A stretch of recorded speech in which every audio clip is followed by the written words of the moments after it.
Bueno, les comento que yo he sido coordinador de un sistema de emergencia prehospitalario, ¿sí? Bueno, al personal médico y al personal de enfermería, como mínimo, les obligaba a una rotación de 3 meses, ¿sí? De 3 meses. Como trabajaban en un sistema de emergencia prehospitalario, ustedes saben que los sistemas de emergencia prehospitalario, lógicamente que el nivel de responsabilidad es muy alto, ¿sí? Las tomas de decisiones en el nivel prehospitalario son cruciales. No puede haber errores. Lo que se trata de evitar es cero errores, ¿sí? Por eso que tus capacidades tienen que ser capacidades muy altas, ¿sí? Por eso que recomendaba inicialmente para una actualización y un entrenamiento, como mínimo 3 meses, 3 meses. Y como máximo, bueno, 6 meses para una actualización. Porque si te voy a formar, no lo voy a hacer en 3 meses ni en 6 meses.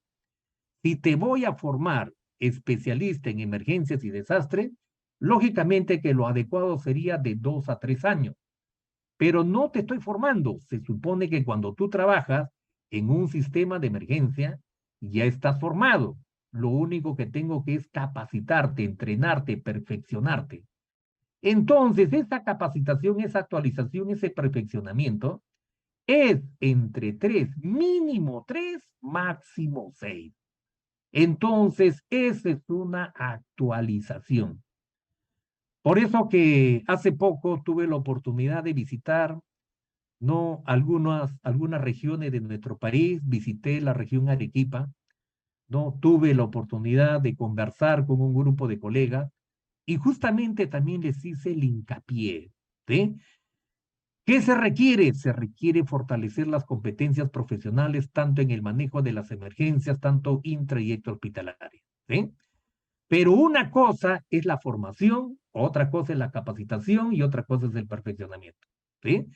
Entonces, por eso, si te voy a formar, la formación mínimo debería ser entre 2 y 3 años. Y si te voy a actualizar, te voy a perfeccionar, te voy a capacitar, bueno, lógicamente que tendría que ser en ese espacio de tiempo, ¿sí? Por eso que esas rotaciones son indispensables, ¿sí?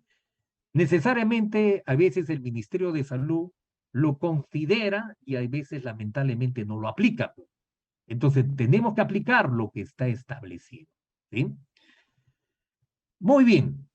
En relación a la gestión de los recursos humanos y material interdisciplinario, ¿no? ¿Por qué es importante, no, esta gestión del recurso humano? Ustedes saben que en esta época, ¿no? En estas épocas donde estamos atravesando diferentes tipos de circunstancias, ¿no? Donde nos vemos amenazados, ¿no? Por diferentes tipos de fenómenos sociales, fenómenos antrópicos, necesariamente trae a colación la gestión del recurso humano, ¿sí? A veces nos preguntamos, ¿no? ¿Quién debería ser el jefe de emergencia? Nos preguntamos y decimos, ¿no? ¿El médico realmente tiene las capacidades para poder realizar una gestión de recursos humanos, ¿no? De alta calidad, ¿no? Esa gestión del profesional médico, lógicamente, es eficiente, es eficaz, es competente. A veces nos ponemos a pensar, ¿sí? Porque a veces cuando falla algo, ¿no? Cuando falla algo, hay una falla en el proceso, nos ponemos a pensar realmente quién es responsable, ¿sí? Siempre buscamos la responsabilidad. Por eso que hoy en día, cuando nosotros hacemos el abordaje de lo que es la gestión del recurso humano, ¿no? Si bien es cierto, no todo profesional médico, profesional de enfermería, cualquier profesional que esté adecuadamente capacitado, entrenado, preparado, puede asumir el liderazgo. Pero para asumir el liderazgo necesariamente tiene que conocer el escenario. Yo, por ejemplo, no me puedo enfrentar a un escenario que yo no lo conozco. ¿Cómo voy a hacerme cargo? de una gestión de recursos humanos, ¿no? En un área que nunca he elaborado. Imagínense, nunca he elaborado en un sistema de emergencia prehospitalario. Entonces, ¿cómo voy a organizar la respuesta? No tengo ni idea cómo funciona el sistema. Entonces, ¿qué necesito? Necesito capacitar. O a la inversa, cuando estoy trabajando en el hospital, nunca he sido jefe de emergencia, pero me asignan para dirigir la emergencia. Me asignan la responsabilidad de conducir la emergencia. Pero ¿qué sucede? Nunca he tenido esa experiencia. Toda la vida he trabajado en medicina, he trabajado en cirugía, he trabajado en pediatría y no he trabajado en emergencia. Por eso que necesariamente las unidades críticas son unidades especializadas, ¿sí? Y requieren pues, personal que necesariamente pues, no tenga ciertos perfiles profesionales y ciertos perfiles ocupacionales, ¿sí? Y también dispongan de actitudes para poder trabajar en este tipo de escenario. Ustedes han podido observar que esta actividad en los servicios de emergencia es una actividad muy intensa, ¿no? Muy intensa. Por momentos tenemos una tranquilidad aparente, pero cuando nos llegan una multitud de lesionados, toda la emergencia se alborota, ¿sí? Y a veces faltan manos. Lastimosamente, a veces tenemos la falta del recurso humano y estamos solicitando apoyo. Por eso que necesariamente también tengo que tener mi plan de contingencia, cómo hacer ese control. Porque si no tengo capacidad de hacer ese control, entonces, ¿cómo voy a satisfacer las necesidades de prestaciones de emergencia y urgencia? Y es ahí donde se nos va a aglutinar los pacientes y es ahí donde generan una serie de necesidades. Y eso es lo que hemos podido observar en esta pandemia del COVID-19, donde hemos tenido que introducir el triaje diferenciado para poder, ¿no? Para poder categorizar a qué paciente voy a atender primero. Lógicamente que por la falta de recursos, por la falta de recursos humanos, por la falta de material y equipo, por la falta de insumos, necesariamente se han cometido algunos errores. Y ustedes saben que cada persona que llega a un establecimiento de salud, esa persona necesariamente que requiere oportunidad de vida. No podemos negarle la oportunidad de vida a las personas. Todos tenemos derecho, ¿no?, a recibir una atención de emergencia. No me pueden excluir por mi edad, por mi condición, por mi raza, por mi género. No puedo. Te tengo que dar esa oportunidad de vida, pues. Si ya no tienes oportunidad de vida, ya te voy a clasificar, pues. Entonces yo te voy a clasificar, pero de acuerdo a tu oportunidad de vida, ¿sí? Pero necesariamente, ¿qué necesito? Necesito que me reflexiones, ¿sí? Muy bien. Ahora, lógicamente, cuando hablamos de esta gestión de los recursos humanos, ¿no? Nos indican que los servicios de emergencia hospitalaria, ¿no?, muestran debilidades en la gestión de sus recursos humanos, lo que conduce al fracaso de sus sistemas de contención de consulta, generando altos costos de producción, baja calidad e insatisfacción en los usuarios, ¿sí? Y eso es lo que a veces observamos en el día a día, ¿sí? Bueno, he tenido la oportunidad de trabajar en hospitales del Seguro Social y a veces siempre el hospital de la Seguridad Social, así como los hospitales del MINSA, siempre están, ¿no?, con sobrecarga laboral. Entonces, siempre no tenemos camas disponibles. No existe la disponibilidad de camas disponibles. El paciente permanece demasiado tiempo en el servicio de emergencia. Ustedes saben que el servicio de emergencia solamente es una transición, ¿no?, para que el paciente se pueda hospitalizar. Y a veces cuando no tenemos camas hospitalarias, el problema que la retención en el servicio de emergencia ese paciente, no, lamentablemente incorpora una infección intrahospitalaria, ¿sí? Debería subir dentro de las 24 horas, ya máximo dentro de las 48 horas, a una sala de hospitalización, pero no sube. ¿Por qué? Porque no hay cama. ¿Por qué? Porque tenemos embalsamiento. Y encima el hacinamiento de los pacientes lamentablemente perjudica más el manejo, ¿sí?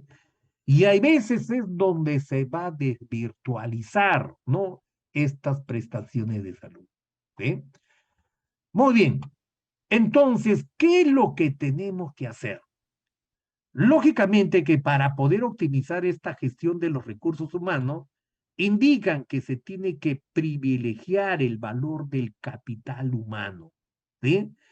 Si no privilegiamos el valor del capital humano en estos sistemas, lógicamente que no vamos a poder dar el sostenimiento a este tipo de procesos.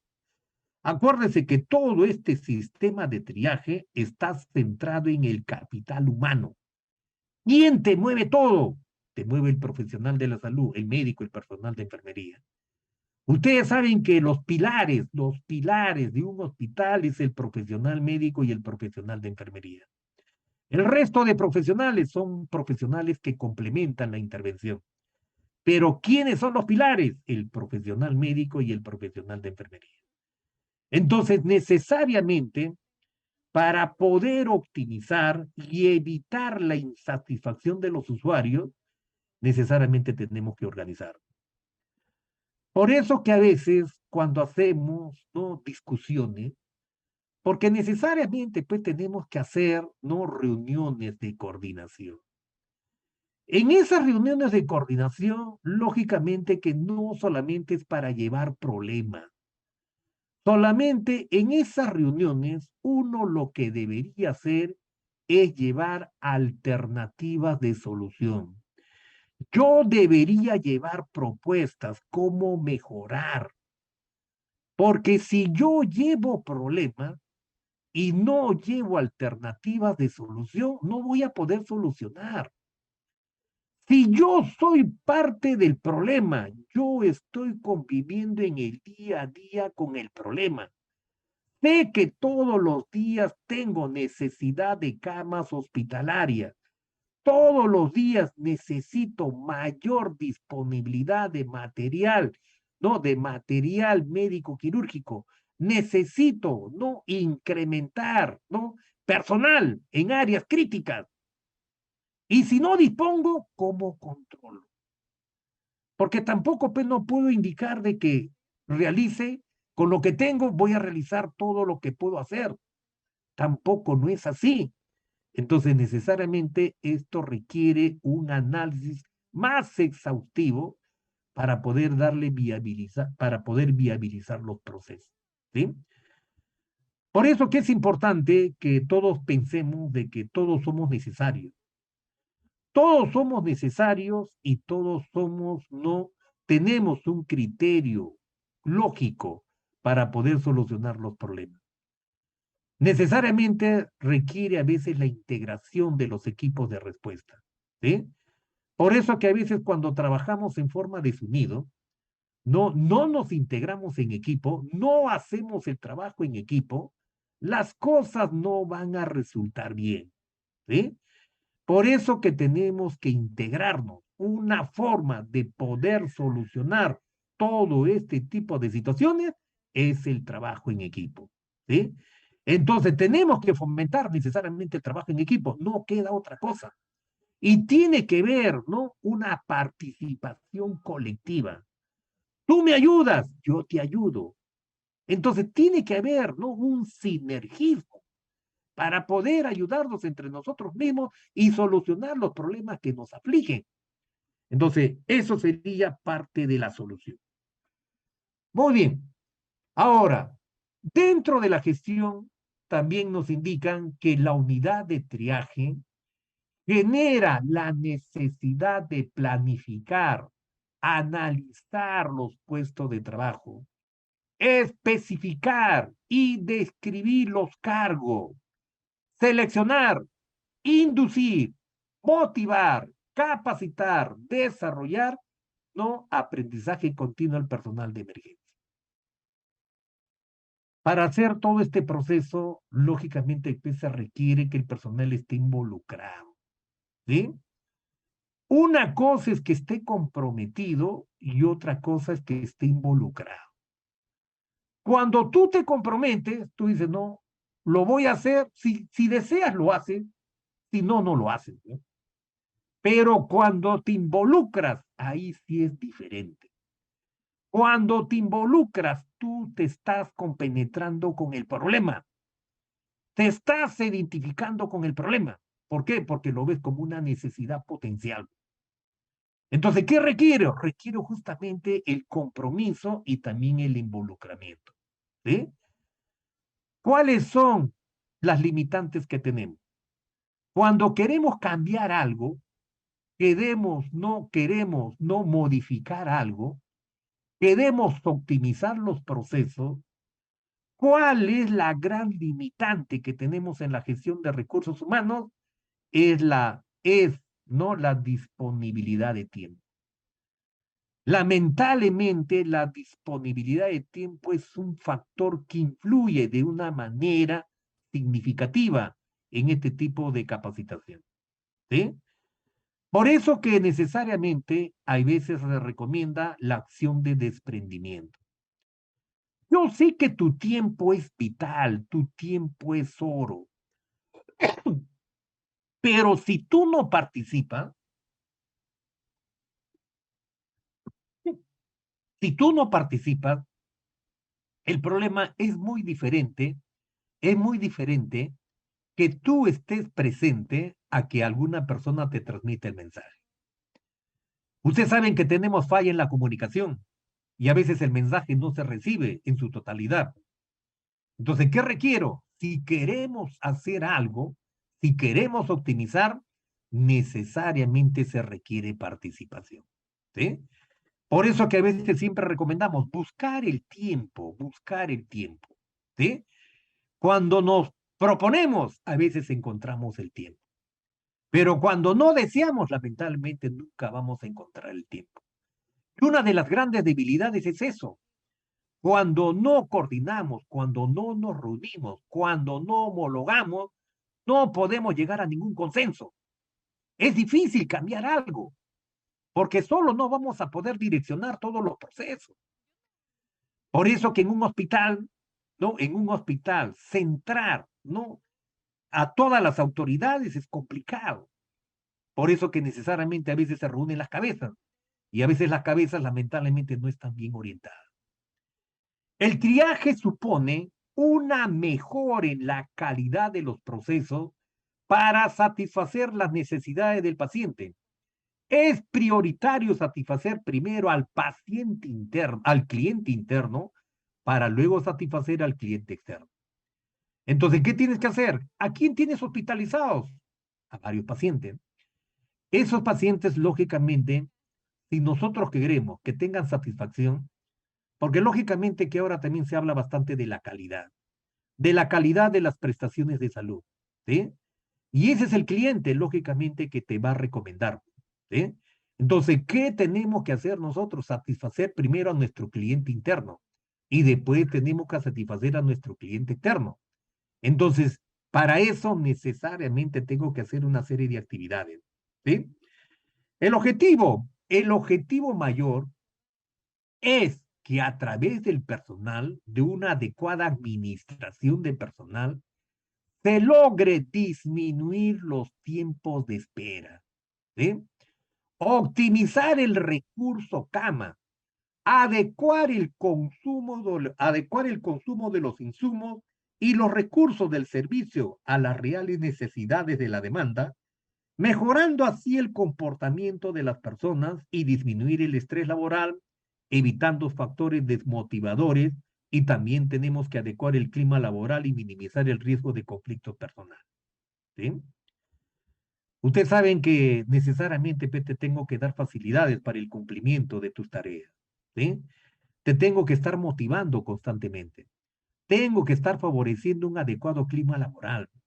Tengo que estar pendiente de todos los conflictos que se puedan generar, ¿sí? Porque si yo te voy a saturar de trabajo, te voy a saturar de trabajo, no te doy facilidades, te agoto, te canso y tu rendimiento va a ser bajo. ¿Sí? Por eso que necesariamente estoy observando esa necesidad. Voy observando todos los mecanismos y voy observando cómo puedo facilitarte el trabajo. Porque el mejor líder es el que me facilita el trabajo. Porque en base a eso, lógicamente que nosotros vamos a hacer una adecuada administración del personal y eso va a repercutir en la atención de los pacientes. ¿Sí? Muy bien. También dentro de esta gestión de los recursos humanos, la evaluación del capital humano disponible debe ser de acuerdo a perfiles psicológicos, ¿sí? De acuerdo a perfiles psicológicos, profesionales, experiencias, trayectorias, interés personal, enfoque de la salud, habilidades sociales y académicas. ¿Sí? A veces, lamentablemente, en la universidad no nos forman con esa tendencia. ¿Sí? A veces no nos forman.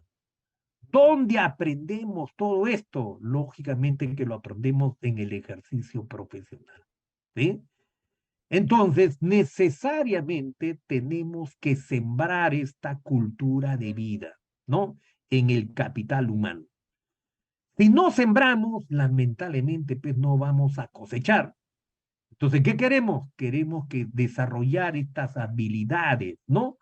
Estas habilidades blandas en el profesional de la salud. ¿Sí? Acuérdese que estamos trabajando con seres humanos. ¿Sí? Nuestro trabajo principal es la persona. Y lógicamente que tenemos que tener ciertas características para la atención de la persona. A veces tenemos que ser tolerantes, tenemos que a veces tener paciencia para la atención de estas personas que están en una situación crítica, ¿sí? Entonces, necesariamente estos perfiles que te estoy indicando, tanto perfiles psicológicos como profesionales, y tus experiencias en el manejo de las emergencias es fundamental, ¿sí? Por eso, por favor, considero oportuno de que necesariamente observemos este tipo de necesidades, ¿sí? También otra recomendación es realizar análisis de puesto, ¿sí? Especificar los cargos, ¿no? Mediante el desarrollo de criterios estandarizados para la selección y el reclutamiento del personal profesional. Acuérdense que el personal profesional de enfermería, profesional médico, personal administrativo, personal, no todo el personal que trabaja en los servicios de emergencia, ellos deben estar integrados en un solo equipo de trabajo. Tenemos que resaltar la importancia del trabajo, del desempeño de cada uno de estos miembros que constituyen el equipo de emergencia. Todos son necesarios, todos son útiles, todos deben considerarse importantes. A veces cuando llega un paciente a la unidad de shock trauma, ¿no? Lógicamente, ¿qué necesitamos? Necesitamos todo el apoyo logístico. Necesitamos, ¿no? Todo lo disponible, todo el material, necesitamos, ¿no? Las pruebas de confirmación, los exámenes, todo. Y por eso que el personal administrativo también juega un papel muy importante, ¿sí? Por eso que todo eso requiere planificación, organización, evaluación, ejecución. No, todo eso requiere este tipo de proceso de una manera no estandarizada. También recomiendan establecer un resumen de cargos y definir las funciones, niveles, realizando descripciones y especificaciones de sus puestos, sus relaciones laborales y los flujos de comunicación, y también establecer responsabilidades y perfiles de habilidades y competencias. ¿Sí? Eso es lo que se pretende lograr en los establecimientos de salud. Yo sé que es algo utópico, pero sí se puede lograr. Si nosotros nos proponemos, sí podemos lograrlo, podemos entrar en un proceso de reorganización y considero que sí se puede hacer. ¿Sí? Lo único que tenemos que buscar es tratar de integrarlo, ¿sí? Porque cada dependencia, lamentablemente tenemos pues un sistema heterogéneo. Si tuviéramos un sistema homogéneo, ¿no? Como tienen otros países, ¿no? Nuestro sistema sería, posiblemente mejoraría de una manera sustancial. Lamentablemente tenemos un sistema del Seguro Social, el sistema del Ministerio de Salud, el sistema de las Fuerzas Armadas, el sistema, ¿no? De las fuerzas policiales, el sistema privado, cada quien trabaja por su lado. Si bien es cierto, el Ministerio de Salud trata de integrar a todos estos sistemas, pero siempre hay la diferenciación, siempre. Lamentablemente, mientras que no tengamos un solo sistema de salud, vamos a tener estas limitantes. Y esas limitantes, lógicamente que no están representadas en las prestaciones de los servicios de emergencia. Porque ustedes saben que mientras que estemos trabajando de una manera aislada, las emergencias a veces no son satisfechas con prioridad. ¿Sí? Por eso que considero que en un momento determinado observemos esa tendencia a tener un solo sistema de salud. Yo creo que con un solo sistema de salud vamos a poder optimizar no parte de los procesos que se vienen desarrollando. ¿Sí? Muy bien. Otro aspecto importante también es la implementación de una gestión eficaz del capital humano, ¿no? Que va a brindar, ¿no? A través de un gerenciamiento del uso y la utilización de los recursos al servicio. Esto va a racionalizar el consumo de los insumos, va a disminuir los costos de producción, va a optimizar el flujo de suministros, va a disminuir el estrés del personal y también va a lograr mejores indicadores de satisfacción, tanto en los clientes internos como en los clientes externos. ¿Sí? Otro aspecto que también es importante tener en consideración, ¿no? Otro aspecto que es importante tener en consideración es la sobrecarga del trabajo del capital humano. ¿Sí? Eso es una necesidad. Por eso que tenemos que hacer una evaluación de tal magnitud de observar este tipo de situación. En esta pandemia del COVID-19, las experiencias que hemos tenido, lamentablemente han sido muy intensas. Trabajar en un servicio 24 horas, ¿no? 24 horas, haciendo prestaciones de servicio, ¿no? A un paciente crítico con COVID-19, en realidad es una sobrecarga muy intensa. Yo en realidad no estuve de acuerdo de que se genere, ¿no? Este tipo de asignación en 24 horas. Por la disponibilidad de material y equipo, me indicaban que por el uso del equipo de protección personal, necesariamente se había tomado la decisión de emplear al personal 24 horas. Bueno, les comento, cuando trabajamos en situaciones de normalidad, el solo hecho de trabajar 6 horas continuas no te genera cansancio. 12 horas, 12 horas te fatiga. 24 horas te agota. Ahora, lógicamente que en un servicio de emergencia, yo no puedo tener pues un personal que está agotado, que está fatigado, porque ese personal no va a tener la respuesta adecuada. Lamentablemente el cansancio, la fatiga, el agotamiento te reduce tu capacidad. Entonces, por eso que no es conveniente la sobrecarga del trabajo del capital humano en el servicio de emergencia. Porque esto, ¿qué va a generar? Con el curso de las horas, genera una disminución progresiva de la producción y de la calidad asistencial, por la cual es necesario reorganizar, porque van a ser menos eficientes, van a ser menos productivos. Por eso que a veces en una oportunidad recomendamos que las rotaciones, bueno, si no se puede hacer, ¿no? Cada 6, ya que sea cada 8. Pues. Se propuso que las rotaciones en pandemia sean cada 8. Cada 8 horas un relevo. Entonces eso hubiera sido una estrategia, pero lamentablemente se requería material y equipo médico. Entonces por eso que no se llegó a concretizar. ¿Sí? Por eso que yo considero, de todas estas experiencias que hemos ganado con esta pandemia del COVID-19, yo creo que es importante reflexionar qué es lo que podemos hacer, ¿sí?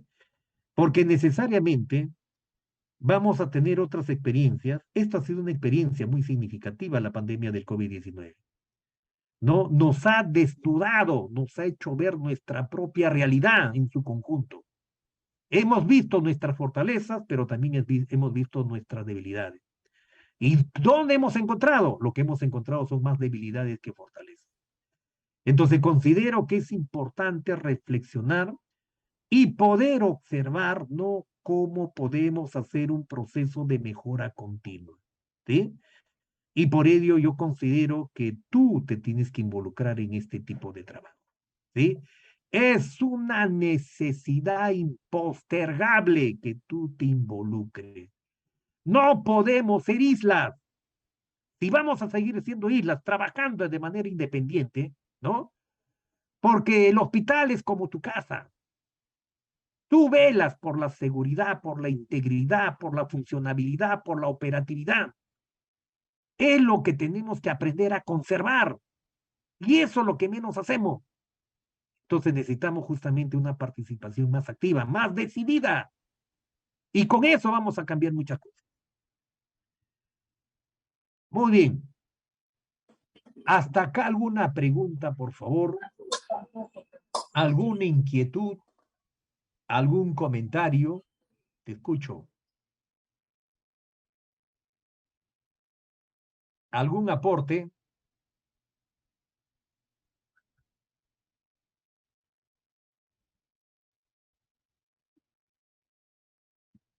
Muy bien. Vamos a continuar. ¿Sí? Bueno, les había estado comentando, por favor, que toda esta organización no requiere que necesariamente genere, no el desarrollo de ciertas actividades, ¿sí? Como, bueno, acá tenemos a ver una pregunta, muy buena pregunta, me dice William Alberto Lucho, ¿cuánto sería la cantidad de pacientes que debería manejar una enfermera? Excelente, ¿sí? A ver, William, bueno, te comento que en los servicios de emergencia no son pacientes críticos, ¿no? Son pacientes críticos que tenemos a veces en la sala de observación, ¿no? En la sala de observación. Esos pacientes críticos, lógicamente, que requieren una vigilancia intensiva, de una vigilancia intensiva. Si son críticos y están en la sala de observación, no requieren vigilancia. Ahora, en las unidades de cuidados intensivos, son pacientes que están con ventilación mecánica. Lógicamente que lo adecuado sería que un enfermero o una enfermera maneje un paciente con ventilador. Máximo podría manejarlo. Si es que quiere realizar, ¿no? Si desea realizar un trabajo de tal magnitud que pueda evitar las complicaciones, ¿sí? En esta pandemia, lamentablemente, una enfermera manejaba, no, manejaba 5 pacientes con ventilador. Y era un problema, porque no podías monitorizar a todos por igual, ¿sí? Si estás en emergencia y tienes pacientes críticos, lógicamente que tú tienes una capacidad de poder hacer una vigilancia de 5 pacientes, ¿sí? De 5 pacientes. Puedes tener esa posibilidad. Pero si están con ventilador mecánico, lógicamente que disminuye. Podrías vigilar de 1 a 2, ¿sí? Ahora, si son pacientes que no son de prioridad 1, no son de prioridad 2, ¿no? Son de prioridad 3, lógicamente que puedes tener una asignación entre 10 y 20, ¿sí? Entre 10 y 20. Entonces, lógicamente, lo adecuado sería 10, si es que tú le quieres dar calidad, pues, 10, ¿sí? A veces 20, ya 20 es para hospitalización. En emergencia, lógicamente que tú puedes tener un radio de acción de manejar a 10 pacientes. Entonces, yo necesito, mientras que esté en el servicio de emergencia, el problema que existe riesgo potencial de complicación. Está en la sala de observación, tu paciente se puede descompensar, tu paciente se puede desestabilizar. Entonces no te puedo dar 20. 20 va a ser un poco complicado, pero posiblemente podrás manejar 10 pacientes con prioridad 2, 3. Entonces, con 3, prioridad 3, puedes manejar 10. Prioridad 2, bueno, podrás manejar 5. Y 1, bueno, será entre 1 y 2. Por eso que depende mucho cómo te organices en el trabajo. ¿Sí? Porque yo necesito en emergencia que tú me vigiles. La vigilancia es lo más importante. Tú te descuidas en emergencias, lamentablemente ese paciente se me va a complicar. A veces hemos visto con bastante preocupación que el paciente llega con trauma craneal grave, ¿sí? O llega con un trauma craneal moderado y ese paciente progresa a un trauma craneal grave. Se puede descompensar el paciente. Entonces, en emergencia, tienes que estar vigilando, tienes que estar monitorizando, tienes que estar haciendo seguimiento clínico.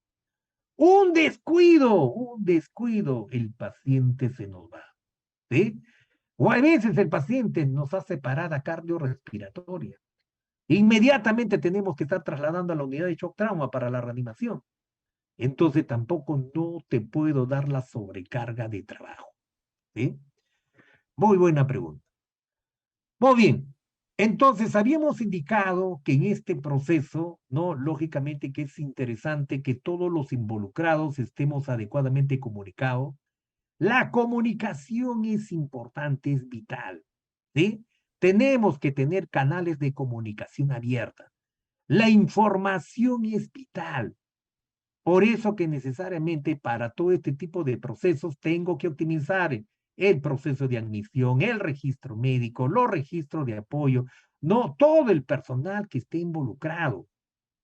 Entonces todos tienen que contribuir de una manera eficaz. No puede haber resistencia, ¿sí?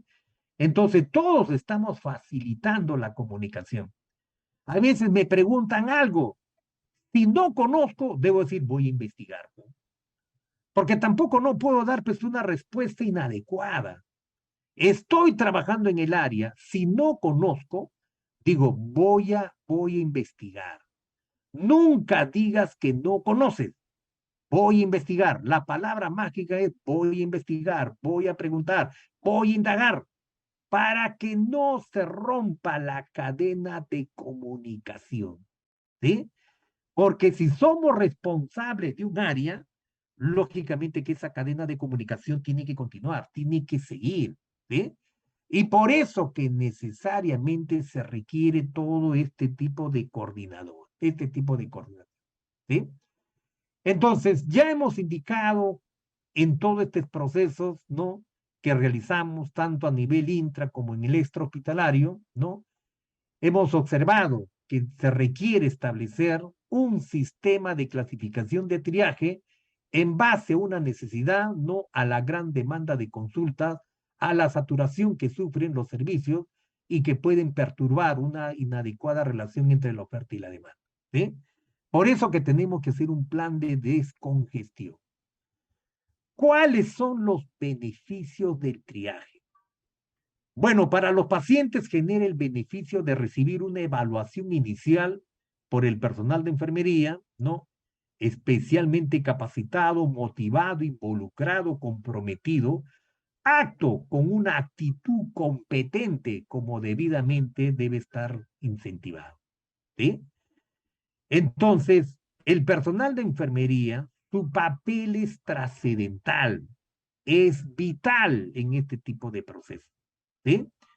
La información que proporcione el personal de enfermería de la condición clínica del paciente, no lógicamente que es manejado por el resto de los profesionales. ¿Sí? Por eso que considero que necesariamente es muy beneficioso que el personal de enfermería realice este tipo de proceso. Y debe involucrarse, ¿sí? Que no indique que no es de mi competencia, si es de nuestra competencia. No es competencia del profesional médico, es una competencia compartida. Lo puede realizar el profesional médico o también lo puede realizar el profesional de enfermería. ¿Qué proporciona? Proporciona una información al paciente, genera una información, ¿no?, al paciente, a la familia sobre el estado y el tiempo aproximado de espera.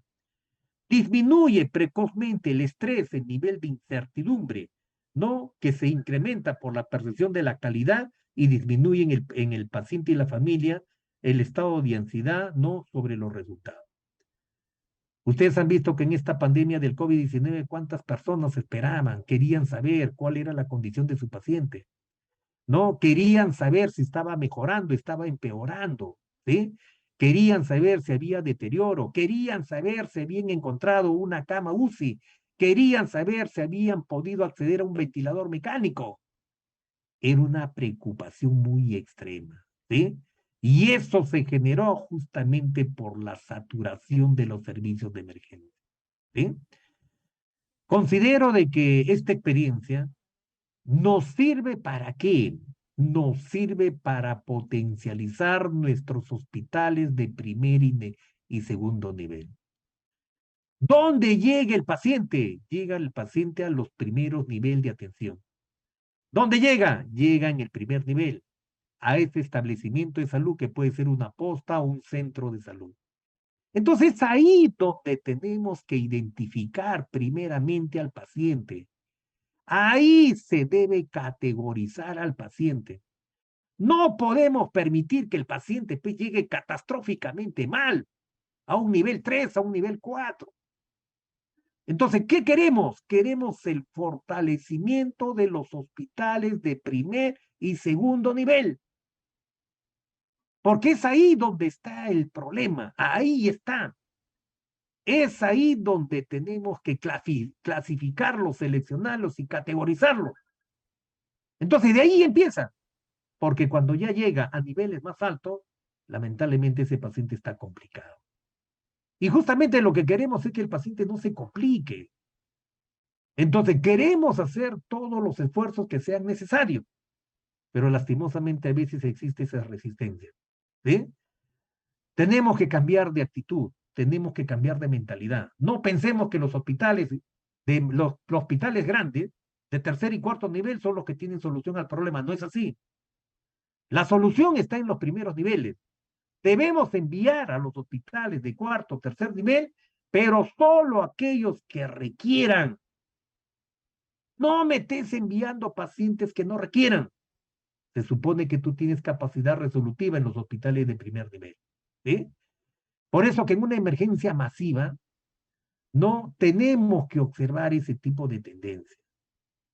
Ya no podemos permitir que pase lo que ha sucedido en el año 2007, donde todos los hospitales de tercer, cuarto nivel estuvieron ahí colapsados, ¿no? De una manera innecesaria.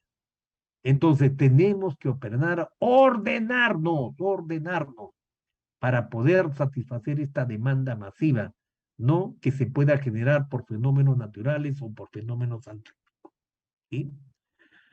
Muy bien.